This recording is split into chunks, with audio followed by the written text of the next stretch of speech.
Lévitique chapitre 17. La vie appartient à Dieu.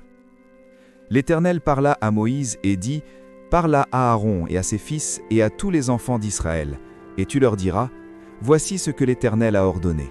Si un homme de la maison d'Israël égorge dans le camp ou hors du camp un bœuf, un agneau ou une chèvre, et ne l'amène pas à l'entrée de la tente d'assignation pour en faire une offrande à l'Éternel devant le tabernacle de l'Éternel, le sang sera imputé à cet homme.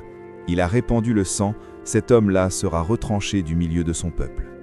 C'est afin que les enfants d'Israël, au lieu de sacrifier leurs victimes dans les champs, les amènent au sacrificateur devant l'Éternel à l'entrée de la tente d'assignation, et qu'il les offre à l'Éternel en sacrifice d'action de grâce.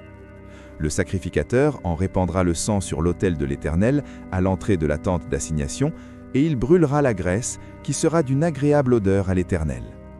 Ils n'offriront plus leurs sacrifices aux boucs avec lesquels ils se prostituent. Ce sera une loi perpétuelle pour eux et pour leurs descendants. Tu leur diras donc, si un homme de la maison d'Israël ou des étrangers qui séjournent au milieu d'eux offre un holocauste ou une victime et ne l'amène pas à l'entrée de la tente d'assignation pour l'offrir en sacrifice à l'Éternel, cet homme-là sera retranché de son peuple.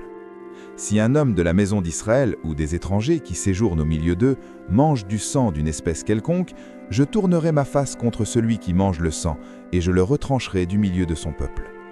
Car l'âme de la chair est dans le sang.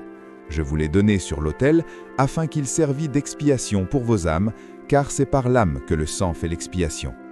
C'est pourquoi j'ai dit aux enfants d'Israël, « Personne d'entre vous ne mangera du sang, et l'étranger qui séjourne au milieu de vous ne mangera pas du sang. » Si quelqu'un des enfants d'Israël ou des étrangers qui séjournent au milieu d'eux prend à la chasse un animal ou un oiseau qui se mange, il en versera le sang et le couvrira de poussière.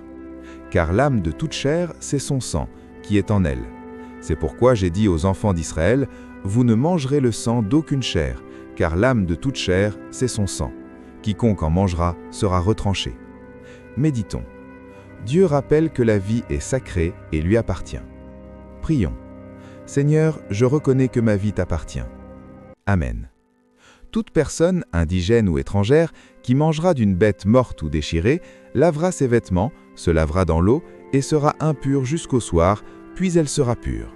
Si elle ne lave pas ses vêtements et ne lave pas son corps, elle portera la peine de sa faute. Chers frères et sœurs, merci d'avoir suivi cette méditation sur Parole de Dieu au quotidien. Si cette vidéo t'a touché, mets un like, abonne-toi et active la cloche pour ne rien manquer. Chaque jour, laisse la parole de Dieu fortifier ta foi, apaiser ton cœur et illuminer ton chemin. Partage cette vidéo pour que la lumière de Dieu continue de briller dans le monde. Et souviens-toi, Dieu t'aime et marche avec toi chaque jour. À très bientôt dans une nouvelle méditation de Parole de Dieu au quotidien.